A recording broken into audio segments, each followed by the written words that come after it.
এখন যারা চাঁদা উঠায়, মানুষকে কষ্ট দেয়, দুর্নীতি করে, আমরা তাদেরকেও সাহায্য করব।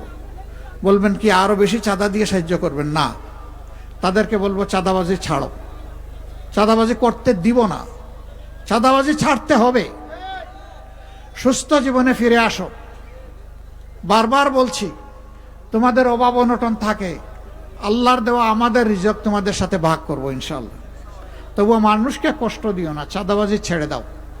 দুর্নীতি যারা করেন তারা যদি রাষ্ট্রের কর্মকর্তা কর্মচারী হন, তাদেরকে আমরা নিশ্চয়তা দিচ্ছি, আশ্বস্ত নয়, তাদেরকে এমনভাবে বেতন ভাতা তাদের সমন্বয় করা হবে যাতে তারা পরিবার নিয়ে স্বস্তির সাথে ইজ্জতের সাথে বসবাস করতে পারেন।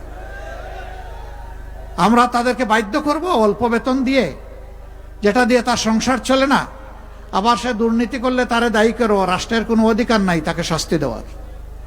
রাষ্ট্র সেদিনই তার কাছ থেকে জবাব চাইবে যেদিন রাষ্ট্র আগে তাকে সম্মান দেবে।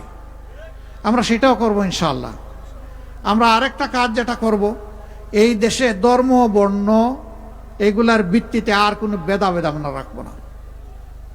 সবাই মিলেমিশে আমরা বাংলাদেশ গড়ব, ফুলের বাগানের মতো গড়ে তুলব। রাষ্ট্রের কর্মকর্তা কর্মচারী হিসেবে যার যেটা যোগ্য পাওনা তার হাতে এটা তুলে দেব। কাজ তুলে দেওয়ার সময় দুইটা জিনিস আমরা দেখব, একটা যোগ্যতা আছে কিনা, আর একটা দেশপ্রেম বা দেশের প্রতি তার অঙ্গীকার আছে কিনা। এই দুইটা যার থাকবে তার হাতে তার ন্যায্য কাজটা চলে যাবে ইনশাআল্লাহ। আপনারা আমাদেরকে সহযোগিতা করবেন দাড়িপাল্লায় ভোট দিয়ে ইনশাআল্লাহ, আর সহযোগিতা করবেন পুরানা বস্তা পচা বন্দোবস্তকে পাল্টে দিয়ে নূতন বাংলাদেশ 13 তারিখ থেকে গড়ার জন্য গণভোটে হা। গণভোটে কি বলবেন? হা বলবেন।